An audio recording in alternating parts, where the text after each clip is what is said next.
بسم الله الرحمن الرحيم. الحمد لله رب العالمين، والصلاة والسلام على أشرف الأنبياء والمرسلين سيدنا ونبينا ومولانا محمد وعلى آله وصحبه أجمعين، أما بعد. باب إجراء أحكام الناس على الظاهر وسرائرهم إلى الله تعالى. یہ بیان ایک نیا عنوان ہے۔ اس عنوان کا مطلب یہ ہے کہ لوگوں پر جو احکام ہم جاری کریں گے وہ ظاہر کی بنیاد پر کریں گے۔ اجراء احکام الناس علی الظاہر، لوگوں پر احکام کو جاری کرنا ان کے ظاہر کے مطابق، اور ان کے راز کو، ان کی دل کی باتوں کو اللہ کے حوالے کر دینا۔ ترجمے سے عنوان کا مفہوم سمجھ میں آ جاتا ہے، اور آگے پھر آیات اور احادیث میں اس کی مزید تفصیل آ جائے گی۔ حاصل اس کا یہی ہے کہ ایک شخص جو ظاہر کے اعتبار سے مسلمان ہے اور مسلمانوں والی علامتیں اس میں پائی جاتی ہیں، تو پھر اس کے ساتھ مسلمانوں والے احکام جاری کیے جائیں گے۔ یہ ایک اصولی بات ہے۔ مسلمانوں والی علامتیں اس میں پائی جاتی ہوں تو اس پر مسلمانوں والے احکام جاری کریں گے۔ ایک حدیث میں نبی کریم صلی اللہ علیہ وسلم کا ارشاد ہے، اس بات کو سمجھنے کے لیے وہ حدیث مزید بتا رہا ہوں، اس باب میں نہیں آ رہی وہ حدیث۔ نبی کریم صلی اللہ علیہ وسلم کا ارشاد ہے، من صلی صلاتنا واستقبل قبلتنا واکل ذبیحتنا فذلک المسلم الذی لہ ذمۃ اللہ و ذمۃ رسولہ، تو او کما قال صلی اللہ علیہ وسلم۔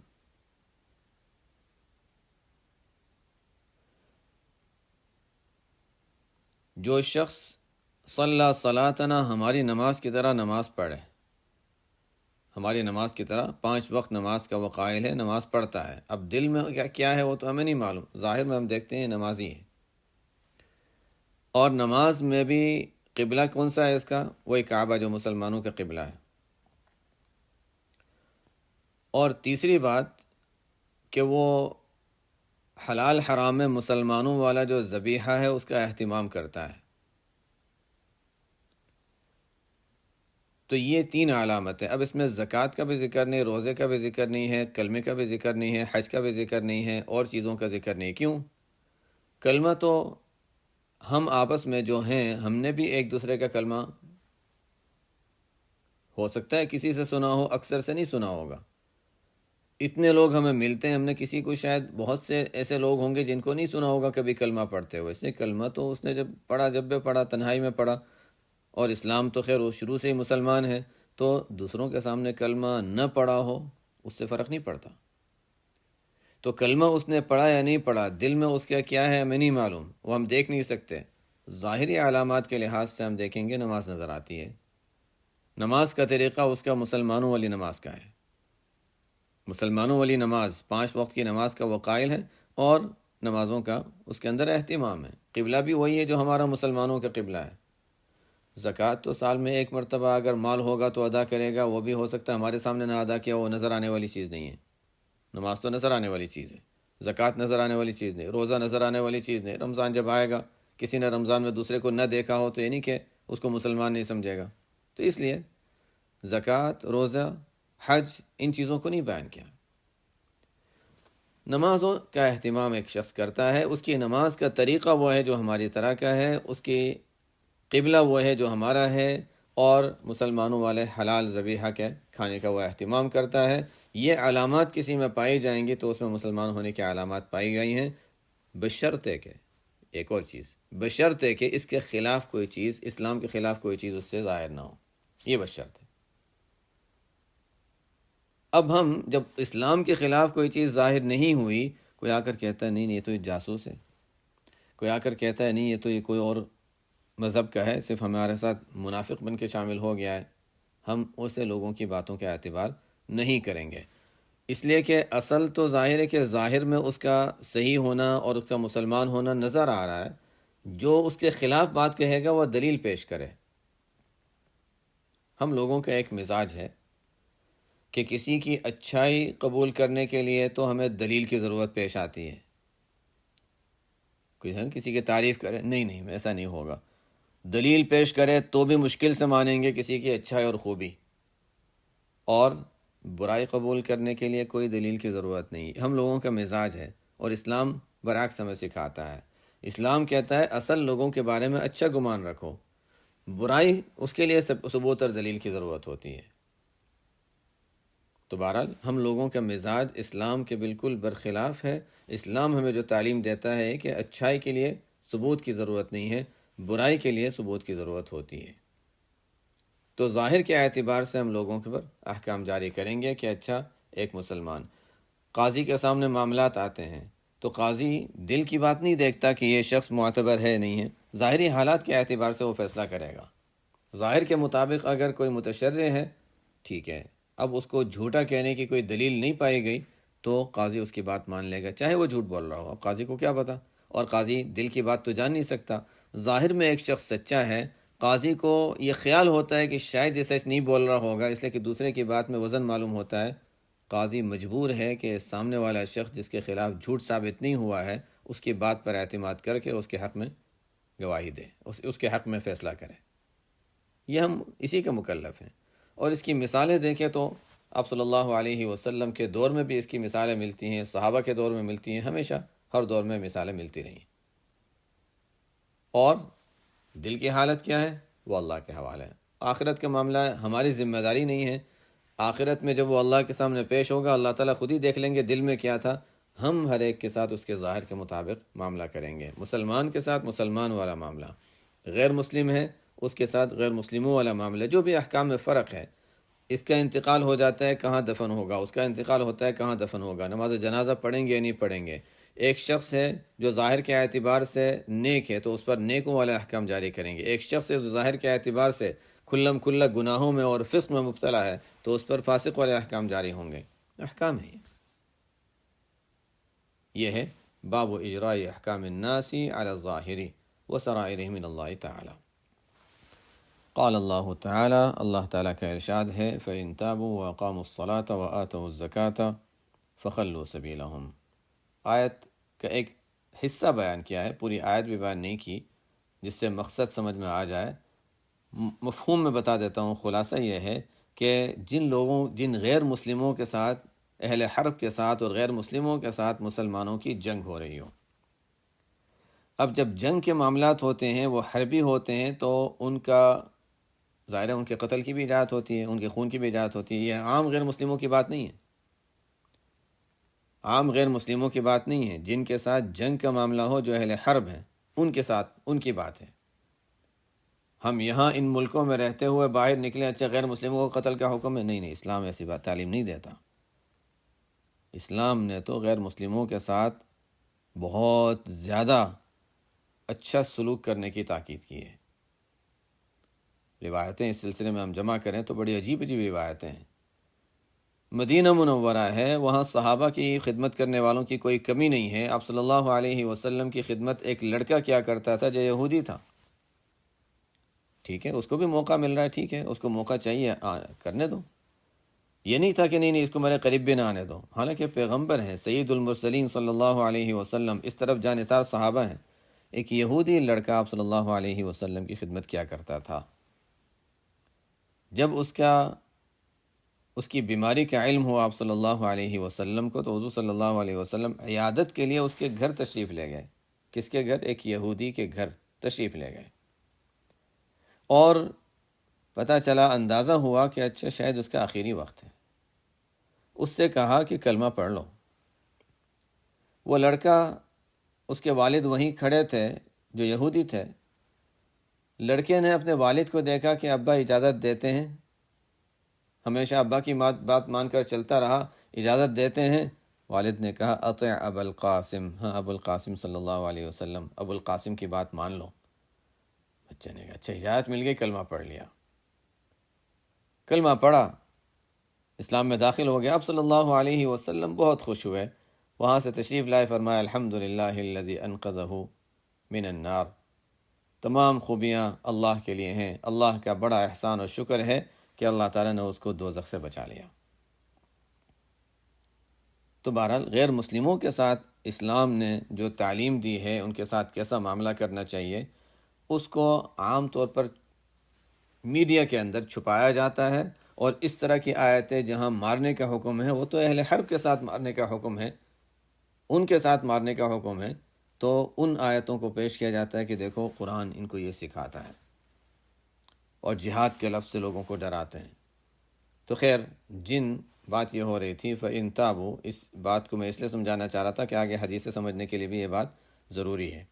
تو جن لوگوں کے ساتھ جنگ کا معاملہ ہے، اگر ان میں سے وہ لوگ اگر توبہ کر لیتے ہیں، فَإِن تَابُوا، تو پہلے تو ان کو قتل کی اجازت تھی، فَإِن تَابُوا بلکہ حکم تھا، اور میدان جنگ میں تو ایسا ہی ہوتا ہے. فَإِن تَابُوا، لیکن اگر وہ توبہ کر لیتے ہیں، وَأَقَامُوا الصَّلَاةَ، اور ظاہر کے احکام پر عمل کرتے ہوئے نماز بھی قائم کرتے ہیں، وَآتَوُا الزَّكَاةَ، اور زکوٰۃ ادا کرتے ہیں، اب ان کو مارنے کی اجازت نہیں ہے. فَخَلُّوا سَبِيلَهُمْ، باپ ثابت ہو گیا. اب ان سے یہ نہیں پوچھیں گے تمہارے دل میں ایمان ہے یا نہیں ہے، نہیں، ظاہری احکام انہوں نے کر لیے، ظاہراً توبہ کر لی، ظاہراً نماز اور زکوٰۃ کا اہتمام کر لیا، بس ٹھیک ہے. فَخَلُّوا سَبِيلَهُمْ، اب ہمیں اختیار نہیں ہے، ہمیں اب اجازت نہیں ہے کہ ان کے جان یا مال پر کوئی حملہ کرے یا اس کو نقصان پہنچائے. کیوں؟ اس لیے کہ احکام ظاہر کے مطابق احکام جاری کیے جاتے ہیں. آگے اب احادیث کو، اسی عنوان سے احادیث کو ہم سمجھ لیتے ہیں. حدیث نمبر 1، وعن ابن عمر رضی اللہ تعالی عنہما ان رسول اللہ صلی اللہ علیہ وسلم قال امرت ان اقاتل الناس حتى يشهدوا ان لا الہ الا اللہ وان محمد رسول اللہ ويقيموا الصلاة ويؤتوا الزكاة فإذا فعلوا ذلك عصموا مني دماءهم وأموالهم إلا بحق الإسلام وحسابهم على الله تعالى. متفق علیہ. اب یہاں میں آگے تفصیل زیادہ نہیں کروں گا، احادیث کو ترجمے کے ساتھ سمجھتے ہوئے بس عنوان سمجھتے جاتے ہیں اور آگے چلتے جاتے ہیں. حضرت عبداللہ ابن عمر رضی اللہ تعالیٰ عنہما سے روایت ہے کہ رسول اللہ صلی اللہ علیہ وسلم نے ارشاد فرمایا، مجھے حکم دیا گیا ہے کہ میں لوگوں سے صرف اس وقت تک قتال کروں یہاں تک کہ وہ گواہی دے دیں کہ اللہ کے سوا کوئی معبود نہیں، اور اس بات کی گواہی دے دیں کہ محمد صلی اللہ علیہ وسلم اللہ کے رسول ہیں. یہ تو کلمہ ہو گیا. اور پھر ظاہر کے اعتبار سے مسلمانوں والی علامت اس میں نظر آئے، وہ کیا؟ نماز قائم کریں اور زکوٰۃ ادا کریں. اس زمانے میں زکوٰۃ دی جاتی تھی، تو ظاہر ہے کہ ایک جگہ زکوٰۃ کا مال جمع ہو کر، یعنی مسلمانوں کے حاکم آپ صلی اللہ علیہ وسلم کی طرف سے زکوٰۃ وصول کرنے والے جاتے تھے، ان کو زکوٰۃ دی جاتی اور پھر وہاں سے پھر وہ تقسیم کیا جاتا تھا غربا میں. تو جو زکوٰۃ بھی دے دیں، اب تو ہوتا ہے نا کہ انسان تنہائی میں زکوٰۃ دے دیتا، نظر بھی نہیں آتا. اس زمانے میں جب اسلامی حکومت اور اسلامی خلافت تھی تو اس طرح ہوتا تھا.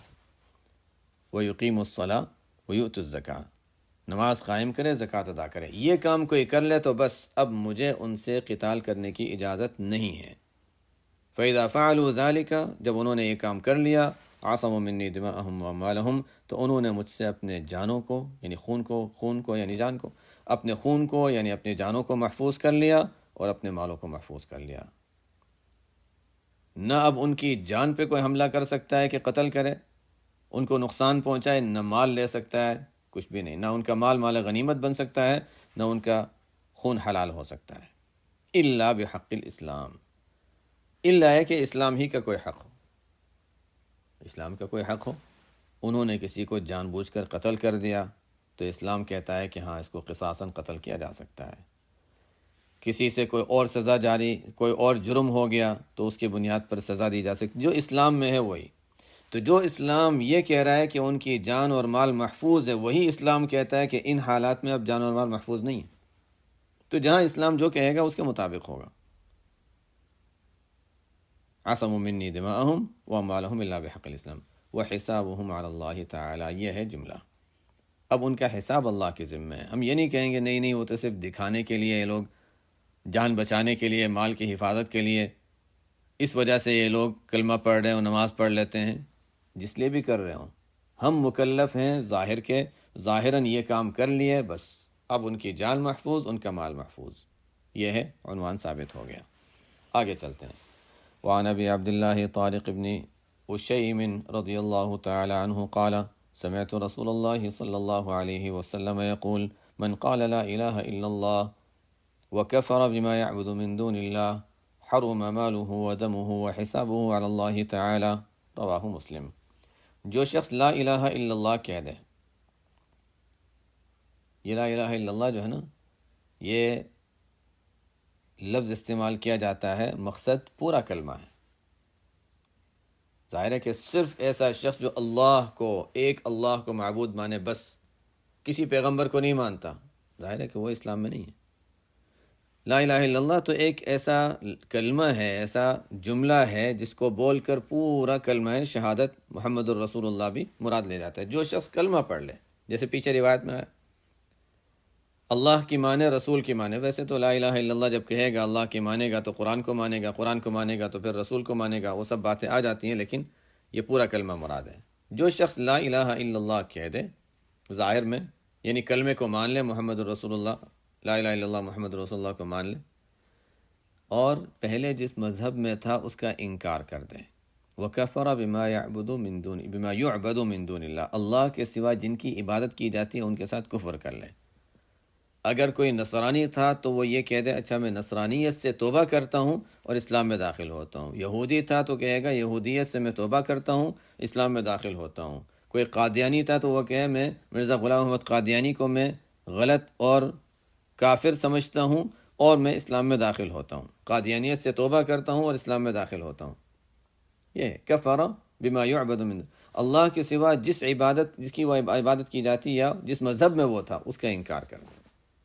تو اس صورت میں ہم نہیں دیکھیں گے کہ وہ دل سے کہہ رہا ہے یا نہیں، اس لیے کہ دل تک تو پہنچنا ہمارے اختیار کی بات نہیں ہے، ہم ظاہر کے مکلف ہیں۔ تو حکم یہ ہے کہ اس کا مال، اس کا خون اب حرام ہے، اس کا مال بھی محفوظ، اس کی جان بھی محفوظ، کوئی کچھ کر نہیں سکتا، جیسے مسلمان کی ہوتی ہے اس کی محفوظ ہوگی۔ اب وہ یہ نہیں کہ اچھا نہیں وہ غیر مسلم ہے، جنگ کے احکام جاری ہوں تو اس پر بھی نہیں، وہ مسلمانوں والے احکام اس پر جاری ہوں گے۔ وَحِسَابُهُ عَلَى اللَّهِ تعالیٰ، اگر دل میں وہ مسلمان نہیں بھی ہے تو اس کا حساب اللہ تعالیٰ کے ذمہ ہے۔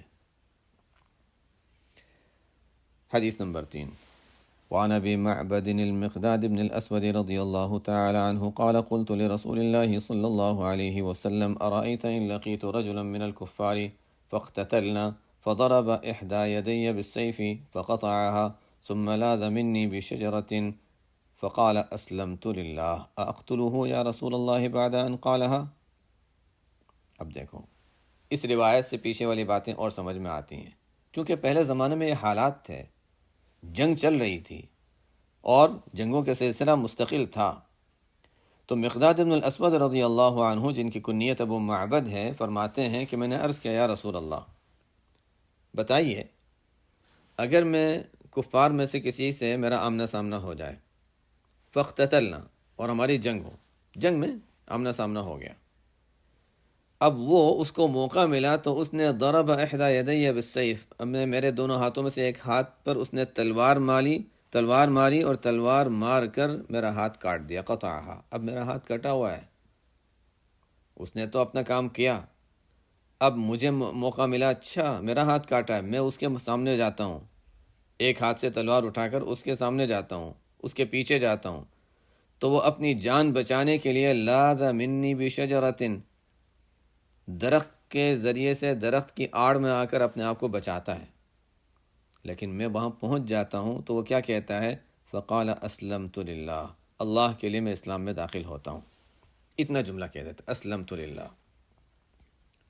میرا سوال یہ ہے کہ یا رسول اللہ کیا میں اس کو قتل کر سکتا ہوں بعد اس کے کہ اس نے یہ جملہ کہہ دیا؟ فقال لا تقتلہ، آپ صلی اللہ علیہ وسلم نے فرمایا نہیں، اب قتل کرنے کی اجازت نہیں ہے۔ میں نے سوچا شاید آپ صلی اللہ علیہ وسلم نے پوری طرح سوال سمجھا نہ ہو یا غور نہ کیا ہو، تو میں نے دوبارہ وہ بات تاکیداً دہرائی، فقلت یا رسول اللہ قطع احدی یدی ثم قال ذلك بعدما قطعها، یا رسول اللہ میرا ایک ہاتھ وہ کاٹ چکا ہے اور میرا ایک ہاتھ کاٹنے کے بعد اب جب درخت کے پیچھے گیا اور جان بچانے کا وقت آیا اب وہ کہہ رہا ہے اسلمت للہ. فقال لا تقتلہ، فرمایا نہیں نہیں، اب قتل کرنے کی اجازت نہیں ہے. ظاہر میں اسلام، کلمہ پڑھ لیا نا، اسلام میں داخل ہو گیا، یا اس کو کلمہ نہیں آتا کم از کم یہ تو کہہ دے میں اللہ کے لیے اسلام میں داخل ہوتا ہوں، بات ختم ہو گئی.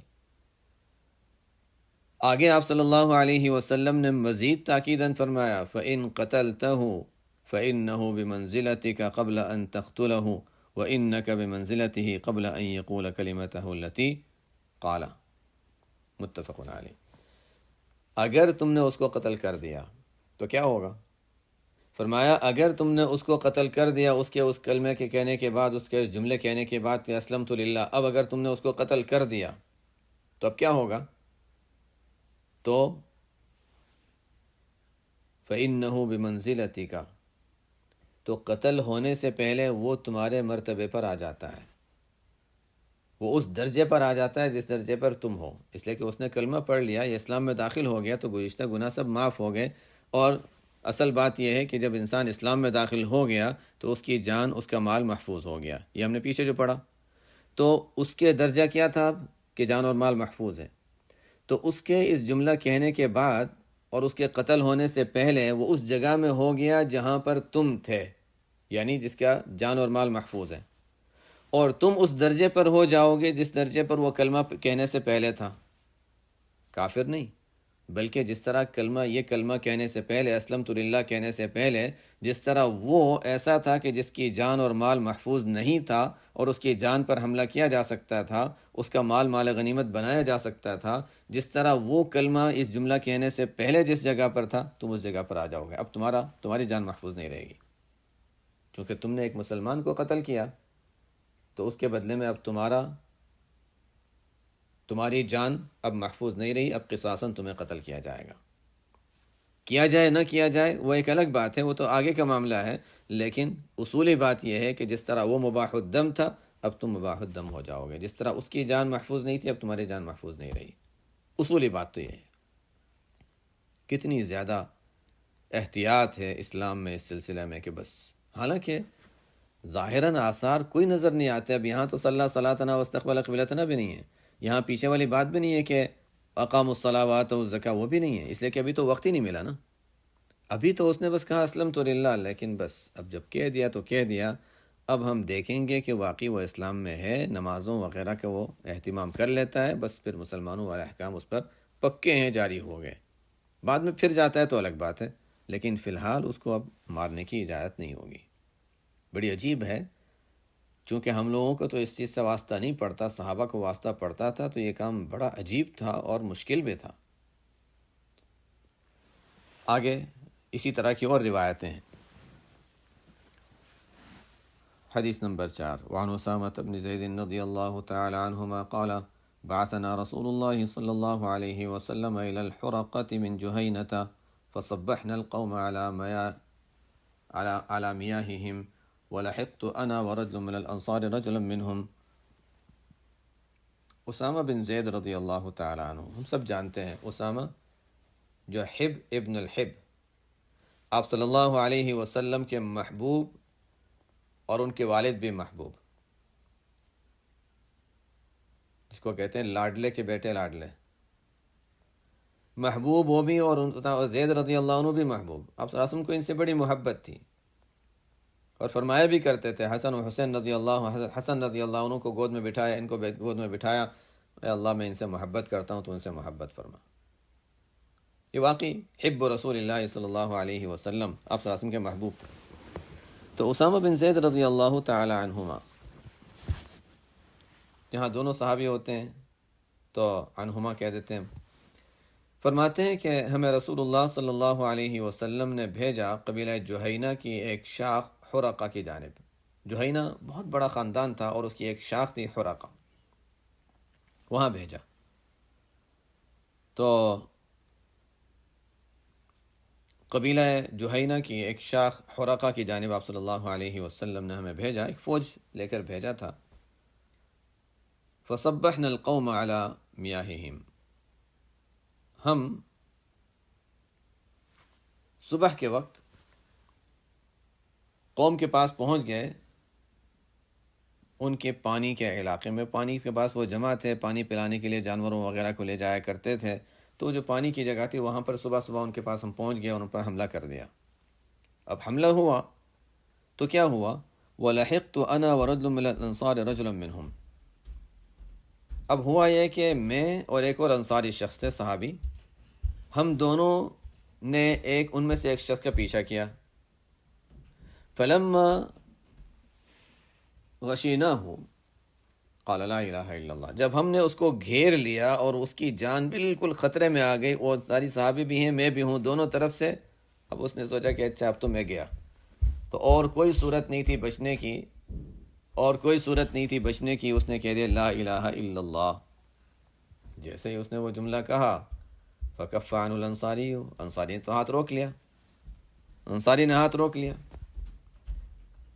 اور وطعنتہ برمحی حتی قتلتہ، میں نے اس کو نیزہ مارا اور میں نے اس کو قتل کر دیا۔ ظاہر ہے کہ یہ تو وقت ہی ایسا تھا کہ جب میں اور وہ ہم دونوں نے ایک دوسرے کے سب سامنے ہو گیا، جان بچنے کی کوئی صورت کہ لا الہ الا اللہ کہہ دیتا ہے، تو بہرحال میں نے اس کو نیزہ مارا، اس کو قتل کر دیا۔ فلما قدمنا المدینة بلغ ذلك النبی صلی اللہ علیہ وسلم، جب ہم مدینہ منورہ پہنچے تو حضور صلی اللہ علیہ وسلم کو اس کی اطلاع دی گئی، آپ کو اس کی خبر پہنچی۔ ظاہر ہے کارگزاری پوری سنائی جاتی تھی، یہ ہوا جو بھی ہوا، تو اس میں یہ بات بھی آئی۔ فقال لی یا اسامہ اقتلتہ بعدما قال لا الہ الا اللہ، اسامہ رضی اللہ تعالیٰ عنہ سے آپ صلی اللہ علیہ وسلم نے ارشاد فرمایا، اسامہ لا الہ الا اللہ کہنے کے باوجود تم نے اس کو قتل کر دیا؟ تو قلت، فرماتے میں نے عرض کیا، یا رسول اللہ انما کان متعوذا، وہ تو صرف جان چھڑانا چاہ رہا تھا، نظر آ رہا تھا، ظاہر آثار ایسے تھے کہ وہ صرف جان چھڑانے کے لیے کہہ رہا ہے۔ فقال اقتلتہ بعدما قال لا الہ الا اللہ، آپ صلی اللہ علیہ وسلم کا وہی سوال، لا الہ الا اللہ پڑھنے کے باوجود تم نے اس کو قتل کر دیا؟ فما زال يكررها علي حتى تمنيت اني لم اكن اسلمت قبل ذلك اليوم، آپ صلی اللہ علیہ وسلم تو یہی بات دہراتے رہے کہ لا الہ الا اللہ کہنے کے بعد بھی تم نے اس کو قتل کر دیا، میرا کوئی عذر قابل قبول نہیں ہے، پھر بھی قتل کر دیا۔ آپ صلی اللہ علیہ وسلم یہ جملہ دہراتے رہے، چاہے کئی مرتبہ دہرایا، مجھے اتنی ندامت ہوئی، فرماتے ہیں کہ مجھے یہ تمنا ہونے لگی کہ کاش کہ میں آج سے پہلے مسلمان نہ ہوا ہوتا، آج مسلمان ہوا ہوتا۔ یہ جملہ کے کوئی معنی غلط نہ سمجھے، جملے کے معنی یہ ہیں کہ چونکہ یہ بات تو سب جانتے تھے کہ الاسلام یہدی ما کان قبل، حدیث میں آتا ہے کہ اسلام جو ہے اس سے پہلے کے تمام گناہوں کو معاف کر دیتا ہے، تو مجھ پر اتنا بوجھ محسوس ہوا اس گناہ کا کہ اب میں اس گناہ سے کیسے نکلوں گا، میں آج مسلمان ہوتا تو میرا یہ گناہ بھی معاف ہو گیا ہوتا، اب میں نے اتنا بڑا جرم کر دیا، کسی کا قتل کر دیا، میں اس گناہ سے کیسے نکلوں، کاش کہ میں آج مسلمان ہوا ہوتا تاکہ یہ گناہ بھی میرا معاف ہو جاتا۔ یہ مقصد ہے، گناہ کی معافی مقصد ہے۔ وفی روایت، اسی کو دوسری روایت میں بیان کیا گیا، فقال رسول اللہ صلی اللہ علیہ وسلم اقال لا الہ الا اللہ وقتلتہ، کیا اس نے لا الہ الا اللہ کہہ دیا پھر بھی تم نے اس کو قتل کر دیا؟ قلت یا رسول اللہ انما قالها خوفا من السلاح، وہ تو ہتھیار کے ڈر سے اس نے پڑھا تھا کلمہ۔ قال افلا شققت عن قلبه حتى تعلم اقالها ام لا، تو آپ صلی اللہ علیہ وسلم نے اس پر یہ بھی سوال فرمایا کہ کیا تم نے اس کے دل کو چیر کر نہیں دیکھ لیا کہ دل سے کہا یا نہیں کہا؟ کیا اس کے دل کو چیر کر نہیں دیکھ لیا کہ دل سے، تم نے تو زبان سے سنا تھا نا، اچھا زبان کے کلمے کا تمہارے یہاں اعتبار نہیں ہے تو دل کو چیر کر دیکھ لیتے اندر کلمہ ہے یا نہیں ہے۔ مقصد یہ تھا کہ جو چیز تمہارے قدرت سے باہر ہے، دل کی حالت معلوم کرنا، اس پر فیصلہ تو ہو ہی نہیں سکتا، فیصلہ تو ظاہر پر ہوگا۔ تو اس پر آپ نے پوچھا کہ کیا اس کے دل کو چیر کر نہیں دیکھ لیا یہاں تک کہ معلوم ہو جائے کہ کہا تھا یا نہیں کہا تھا؟ ہم لوگوں کے لیے بڑا سبق ہے، ایک شخص کوئی اچھی بات کہتا ہے، ہم کہتے ہیں اس کا مقصد یہ ہے۔ ایک شخص کوئی بات کہتا ہے، ہم کہتے ہیں نا جملہ تو ایسا ہے لیکن اس کا مقصد یہ ہے، ہم کہیں نہیں ایسا مقصد نہیں ہوگا، اچھا گمان رکھو، نہیں میرا تجربہ مجھے بھی تو کچھ سکھاتا ہے، میری انسان کا تجربہ انسان کو یہ بتاتا ہے کہ اس کے دل میں کیا ہے۔ ٹھیک ہے، گمان وسوسے کی حد تک آ سکتا ہے، وہ غیر اختیاری ہے، لیکن اس وسوسے پر اعتماد کرنا شریعت اس کی اجازت نہیں دیتی۔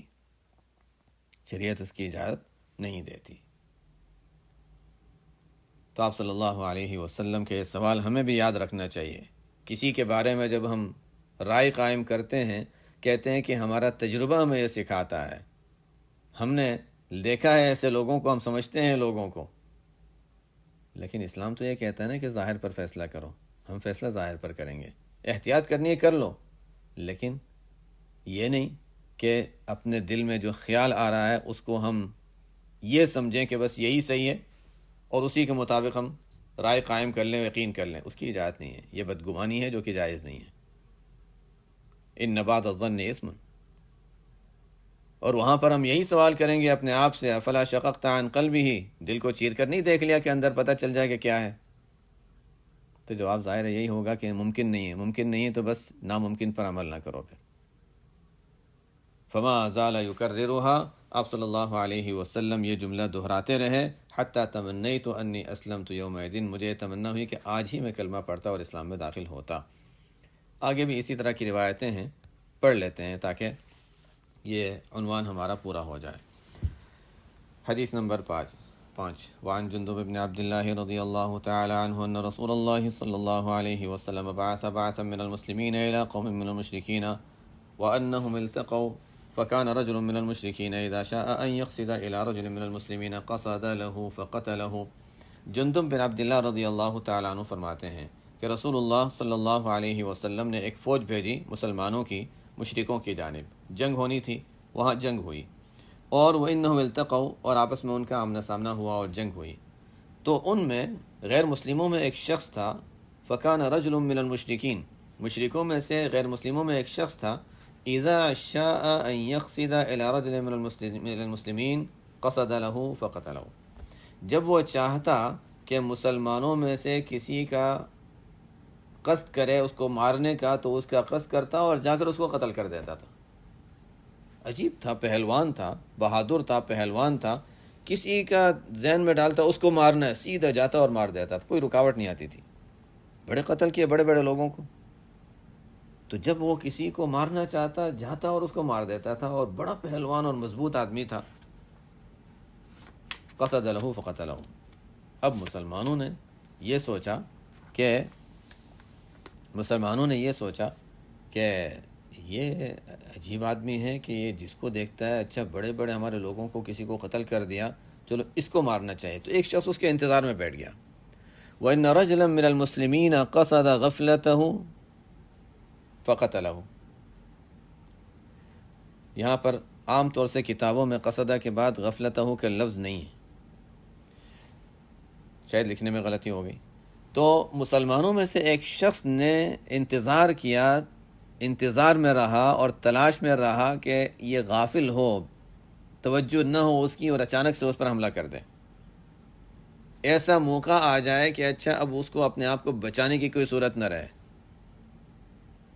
اور انتظار میں رہا اور ایسا موقع مل گیا، ایسا موقع ملا، قتل کر دیا۔ واقعہ اس کا کیا ہوا؟ وَكُنَّا نَتَحَدَّثُ أَنَّهُ أُسَامَةُ بْنُ زَيْدٍ رضی اللہ عنہ، وہی پیچھے والی بات، ہم آپس میں یہ بات چیت کیا کرتے تھے کہ اسامہ بن زید رضی اللہ عنہ ہی تھے۔ ہوا کیا؟ اس میں ہوا یہ کہ فَلَمَّا رَفَعَ السَّيْفَ، وہ غفلت ہے نا، تو غفلت کا مطلب یہ کہ ایسا موقع پر اس کو گھیر لیا کہ اب وہ کچھ نہیں کر سک رہا ہے، اس کے کچھ کرنے، اپنا دفاع نہیں کر سک رہا ہے، اور اسامہ بن زید رضی اللہ عنہ نے تلوار اٹھا لی، تلوار اٹھائی، اپنی جان بچانے کا اس کے پاس کوئی موقع نہیں، اپنا جتنے قتل کرنے تھے وہ کر چکا، اب جا کر وہ جب تلوار اٹھائی، جان بچنے کی کوئی صورت نہیں، کہتا ہے لا الہ الا اللہ، قال لا الہ الا اللہ فقتلہ۔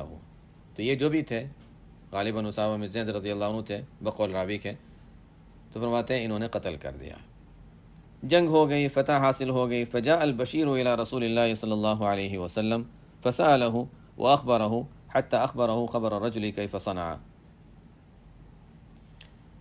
اب ہوتا یہ تھا کہ جنگ ختم ہوتے ہی کسی کو بھیجا جاتا تھا، جاؤ جلدی سے جا کر آپ صلی اللہ علیہ وسلم کو اطلاع دے دو، خوشخبری سنا دو، فتح حاصل ہو گئی ہے، اللہ تعالیٰ نے فتح دی ہے۔ اس سے کہ فوج کے ساتھ واپس جانے میں دیر لگتی، انتظامات ہوتے تھے، پہلے خبر آپ صلی اللہ علیہ وسلم تک پہنچا دو۔ آپ صلی اللہ علیہ وسلم کے پاس خبر دینے والا، خوشخبری دینے والا پہنچا، آپ صلی اللہ علیہ وسلم نے اس سے سوال کیا، انہوں نے اطلاع دی یہاں تک کہ یہ بھی بتایا اس شخص کا واقعہ کہ کس طرح ہوا کہ اچھا وہ ایک شخص تھا جس کو چاہتا قتل کر دیتا، ہمارے ایک تھے اسامہ بن زید تھے جو بھی تھے رضی اللہ عنہ، انہوں نے اس کو قتل کیا اور اس طرح کا واقعہ پیش آیا۔ فدعاہ فسألہ، حضور صلی اللہ علیہ وسلم نے ان صحابی کو جنہوں نے قتل کیا تھا ان کو بلایا، اسامہ بن زید رضی اللہ عنہ یہ جو بھی تھے ان کو بلایا، ان سے اس بارے میں تحقیق کی کہ ایسا کیا تھا۔ فقال لما قتلتہ، اور آپ صلی اللہ علیہ وسلم نے تحقیق کے بعد پھر ان سے پوچھا کیوں قتل کیا اس کو؟ فقال یا رسول اللہ اوجع فی المسلمین وقتل فلانا وفلانا وسمى له نفرا، یا رسول اللہ اس نے مسلمانوں میں سخت تکلیف پہنچائی، زخمی بھی کیا لوگوں کو، سخت تکلیف پہنچائی، فلانے کو قتل کیا، فلانے کو قتل کیا، کئی لوگوں کے نام گنوا دیے، اور پھر جب میں اس کے پیچھے گیا وانی حملت علیہ، میں نے اس پر حملہ کیا، فلما رأى السیف، اور تلوار دیکھ لی اس نے، اس سے پہلے بھی نہیں، تلوار دیکھ لی، جان بچنے کی کوئی صورت نہیں، قال لا الہ الا اللہ، آپ صلی اللہ علیہ وسلم کے سامنے تو وہی اصول تھا۔ قال رسول اللہ صلی اللہ علیہ وسلم اقتلتہ، تم نے واقعی اس کو قتل کیا؟ قال نعم، جی ہاں میں نے قتل کیا۔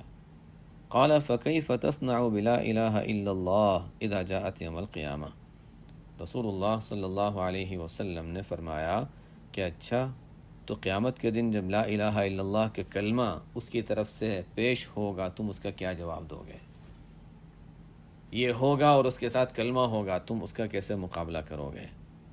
فکیف تصنع، کیا جواب دو گے لا الہ الا اللہ کا جب قیامت کے دن وہ آئے گا؟ قال یا رسول اللہ استغفر لی، صحابہ تھے نا، بات سمجھ میں آ گئی، ضدی نہیں تھے، حالانکہ یہ بات ایسی تھی کہ ماننا آسان نہیں تھا، لیکن صحابہ تھے، ہمارے جیسے نہیں تھے، صحابہ تھے، مان گئے، اپنی جو دل میں جو اشکال تھا وہ پیش کر دیا، پھر فوراً مان گئے، بار بار بحث نہیں، اب فوراً مان گئے، استغفر لی یا رسول اللہ، یا رسول اللہ آپ میرے لیے مغفرت کی دعا کر دیجئے۔ لیکن آپ صلی اللہ علیہ وسلم تو یہ فرماتے رہے قال وکیف تصنع بلا الہ الا اللہ اذا جاءت یوم القیامہ، لا الہ الا اللہ کا کیا جواب دو گے جب قیامت کے دن وہ تمہارے سامنے پیش ہوگا؟ فجعل لا يزيد على ان يقول كيف تصنع بلا الہ الا اللہ اذا جاءت یوم القیامہ، آپ صلی اللہ علیہ وسلم بار بار یہی جملہ دہراتے رہے کہ لا الہ الا اللہ کے ساتھ کیا کرو گے، اس کا کیا جواب دو گے قیامت کے دن جب وہ پیش ہوگا۔ خیر بعض شراح نے یہاں پر اور روایتوں کو دیکھتے ہوئے یہ لکھا ہے کہ پھر بعد میں آپ صلی اللہ علیہ وسلم نے ان کے لیے مغفرت کی دعا کی اور اللہ تعالیٰ کی طرف سے ان کی مغفرت کی بشارت بھی نازل ہو گئی۔ واللہ عالم، قرآن کی کوئی آیت تو اس سلسلے میں نہیں ہے، کوئی صحیح روایت بھی میں نے دیکھی نہیں اس سلسلے میں، لیکن شراح نے یہ بات یہاں پر لکھی ہے، واللہ عالم۔ ہو سکتا ہے کہ پہلی مرتبہ کا یہ واقعہ پیش آیا، شروع حالات تھے، نیا اسلام کا یعنی اسلامی تعلیمات ابھی بہت زیادہ راسخ نہیں ہوئی تھیں، غلطی ہو گئی تو اس لیے معافی ان کے لیے ہو گئی ہو۔ ظاہراً تو ایسا ہی ہے کہ شروع میں بہت سی چیزیں معاف ہوتی تھیں جو بعد میں اسلامی احکام ثابت ہونے کے بعد پھر اس کی وہ معافی نہیں رہی، تو شروع میں ایسے تو کئی روایتیں اور کئی واقعات ہمیں کتب حدیث میں ملتے ہیں۔ بڑا خطرناک معاملہ ہے، ٹھیک ہے ہم قتل کی حد تک نہ جائیں، لیکن کسی کے بارے میں کوئی رائے قائم کر دینا، بدگمانی کر لینا، یہ چیزیں تو ہم لوگوں میں عام ہیں، ہمیں اس میں بھی یہی چیز دیکھنے کی ضرورت ہے کہ ہم نے دل چیر کر دیکھا ہے یا ان کے الفاظ میں ایسی کوئی بات پائی جاتی ہے۔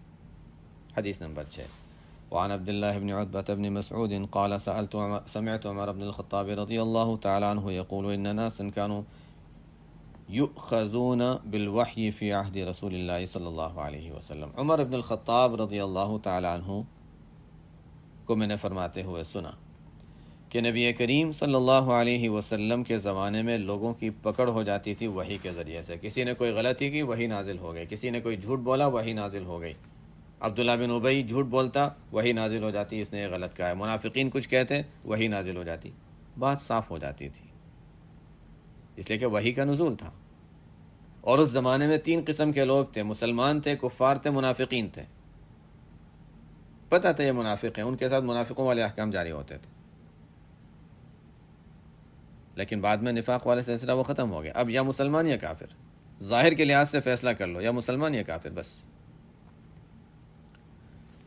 تو عمر رضی اللہ تعالیٰ عنہ کو فرماتے ہوئے سنا ہے کہ لوگوں کی پکڑ ہو جاتی تھی آپ صلی اللہ علیہ وسلم کے زمانے میں وحی کے ذریعے.